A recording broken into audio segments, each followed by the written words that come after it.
Hello my swole babies, Mama's back with another video. Welcome to another Mental Health Monday. I'm not gonna lie, I'm nervous. I'm very nervous for this video because it feels really weird to share this type of personal information with like the whole world.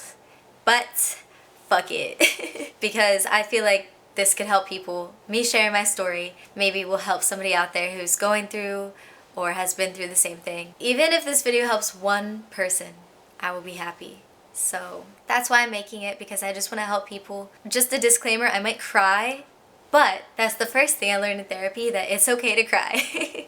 So I think I want to start with just my story with what I go through. Oh god, my camera's dying. Okay, that's fine. Be right back. I'm going to start with just my story, and I'm going to keep it brief because I'd rather focus on what I've learned. But pretty much what I go through and deal with is anxiety, and I think I've kind of always had it. Like when I was a little kid, I'd literally sleep with a baseball bat by my bed because to protect myself, because I had anxiety about like someone breaking in. But then certain situations that I've been in have definitely intensified it. So yeah, when I lived in Italy, I feel like that was when it was at an all-time high, and I don't think it was just anxiety, I think it was depression too, because of many different reasons. But I think the main reason it was so bad when I was over there is because I wasn't following my dreams, and I wasn't going for what I wanted to go for. And I started living for somebody else, and for me that just created a lot of, anxiety and depression. And that's just the sum of it. I mean, it's a lot, but I'm not, like I said, I'm gonna keep it brief, or try to. So then, well, I had my first panic attack, and, sorry, I'm getting emotional already. It's okay, we're good. I had my first panic attack, and then I decided to start going to therapy, and I just wanted to know what was going on. Like, I didn't know what I had. I didn't know what was wrong with me, because that was like the worst I'd ever felt in my life. And trying to keep it together. Keep it together, girl. It got to this point where I just like didn't want to exist anymore. And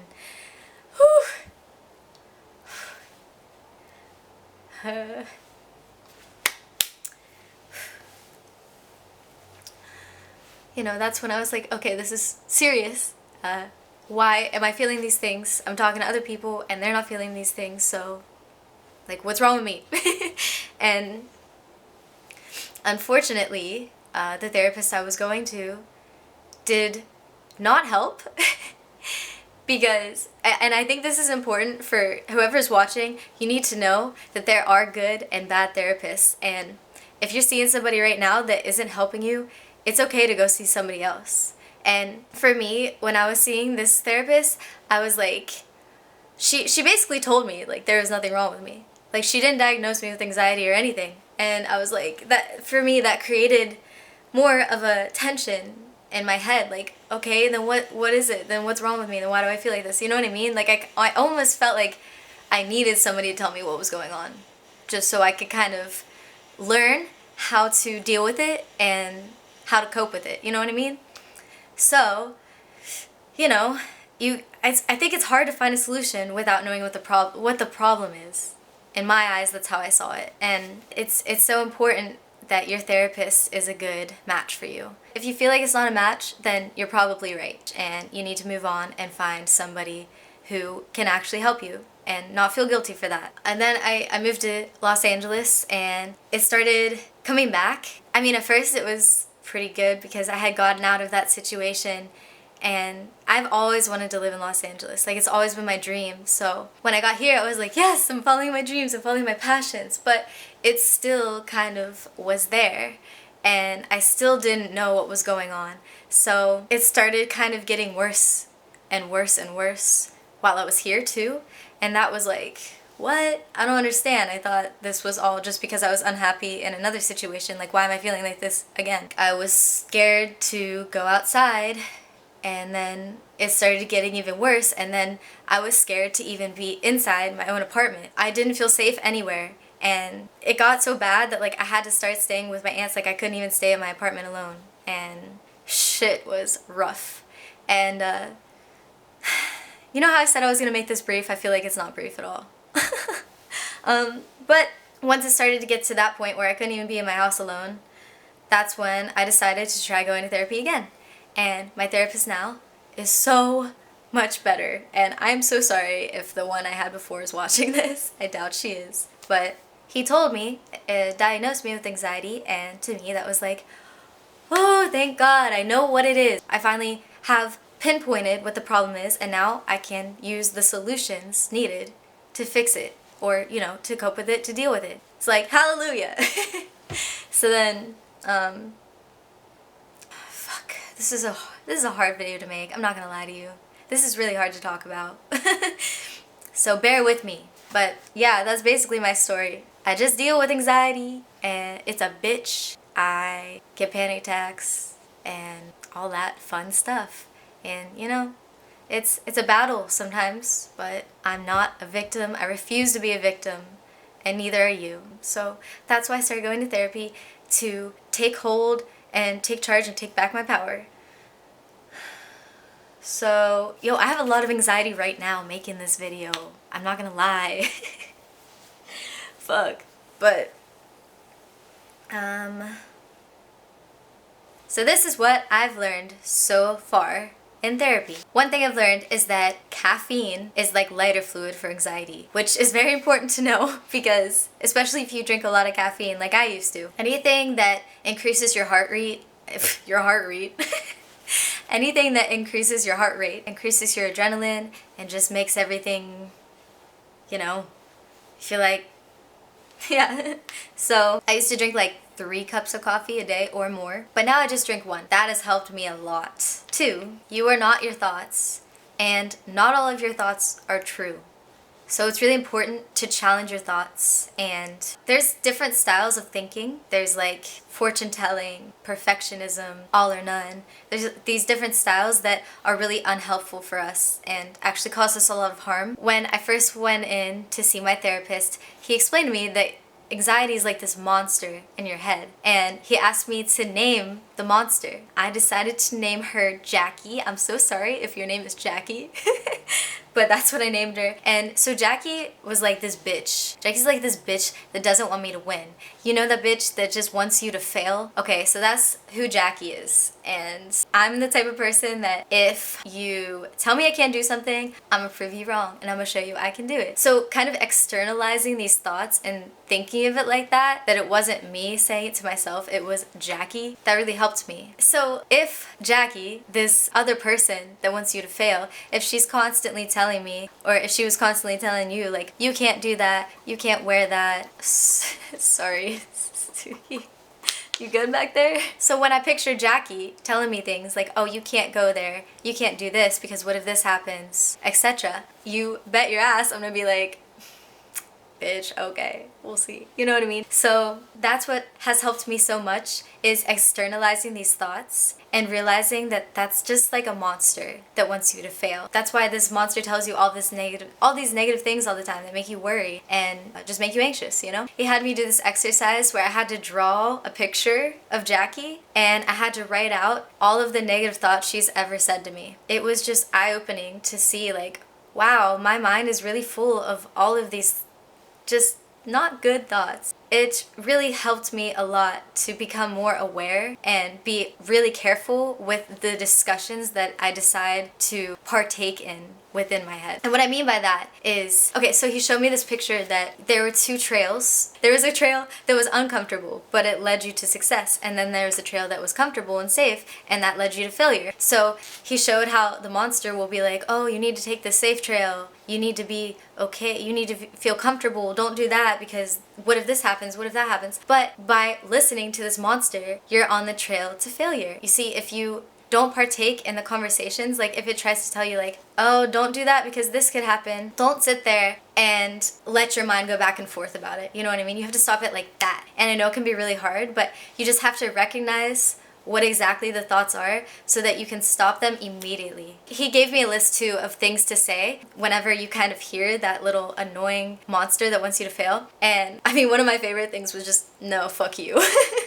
Sorry, I'm gonna be raw in this video, sorry. Or just say like, no, I'm not going there, or like, I'll be fine. Have something to say back to these thoughts, just so you can stop them like right away. Which is the next thing he taught me, is that when you're uncomfortable, you're winning. By doing things that make you uncomfortable, you overcome them, and it just makes you feel really good. And the more you do things that make you uncomfortable, the more comfortable you get. It's like lifting. At first, when you go in the gym, it's really awkward and weird and you just want to leave. But once you start to get used to it, it becomes like, oh, what was I afraid of? You know, like this is great. And look at all the progress I'm making because I put myself out there and decided to take a risk and be uncomfortable. And look at the results you get from that. So that's just an example. But the next thing he taught me is called 3x3 breathing. So you take 3 breaths, or I mean, you could take even more. But the gist of it is you take 3 breaths and you hold it for 3 seconds. So you breathe in,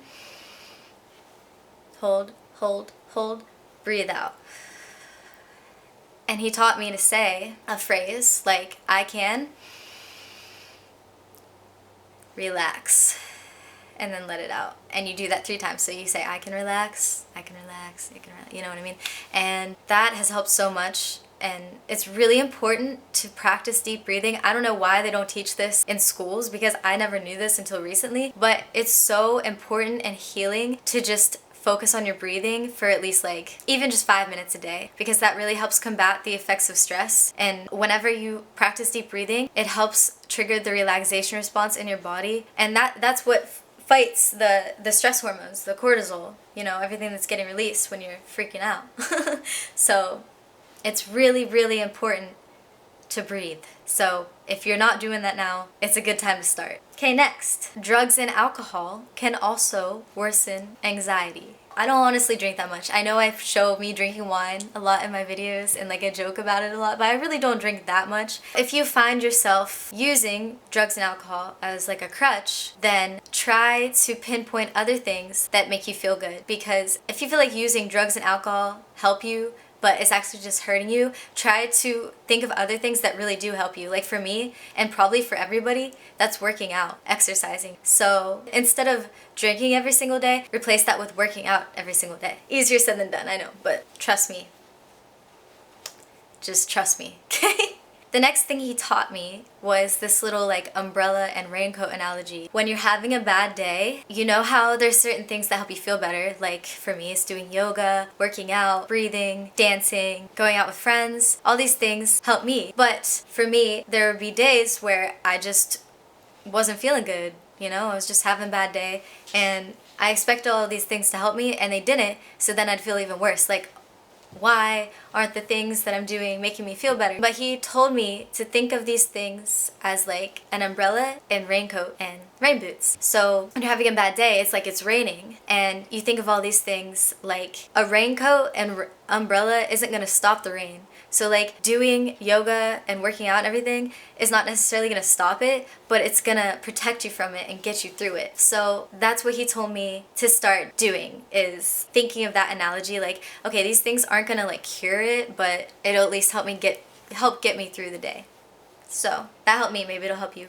The next thing is I'm a person that really likes to be productive and work hard and get shit done.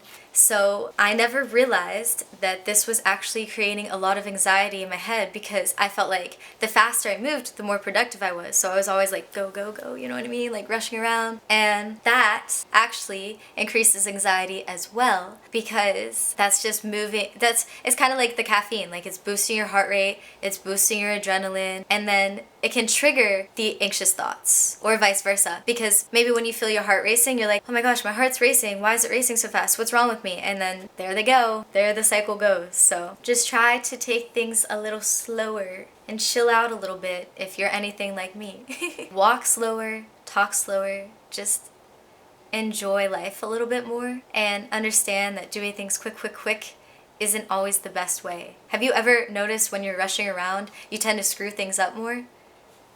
Sometimes, actually most of the time, it's better to just like take your time and relax and chill. The last thing is I mean, not the last thing, but this is the last thing I'm going to talk about. There's been more things that I've learned, but I'm not going to discuss every single little thing because this video would be way too long. But the last thing I want to say is he's taught me that you are not your thoughts, and not all of your thoughts are true. This goes really deep, but you're born so whole and, you know, so pure. And then as you grow and go along life, people put ideas in your head. And external sources put these ideas in your head. A lot of the times, they get embedded in our subconscious, and then we don't even realize it, but it's like we're living on autopilot. The things that are put into our subconscious have a lot to do with our anxiety and cause a lot of the anxiety that we deal with. And we don't even realize it. It's not brought to our conscious. It's all very deep. That's why it's so important to just observe your thoughts. Always ask yourself, is this true? Is this helpful? Is this method of thinking helpful for me? Or is it harming me? If you feel like you're struggling right now, you're not alone. I guarantee it. Look at me right here, telling you, I am one person that you can relate to, and I guarantee I'm not the only other one. Shout out to my therapist if he's watching this right now. Thank you for everything. Thank you for everything and all your help. Yeah, we need to be more open with this stuff. I really feel like every single person goes through something. Nobody has a perfect life. And that's why I don't see why we should be shameful. And this shouldn't be a subject that's so taboo. Like, we should all just be real and be vulnerable with each other, because that's what's going to help. That's how we help each other, is sharing our stories and relating and understanding that, like, I know it sounds cheesy, but we're all in this together. We're all in this together. Yeah, I'm sorry. But yeah. So that's why I made this video. That's why I'm just gonna be open about it, because I'm not ashamed and you shouldn't be either. Your mental health is just as important, actually probably more important, than your physical health. Because if you don't have this, like, what the hell, what do you have? So yeah. Oh, and also Suki helps me so much with my anxiety. She is like my lifesaver. And she's hiding.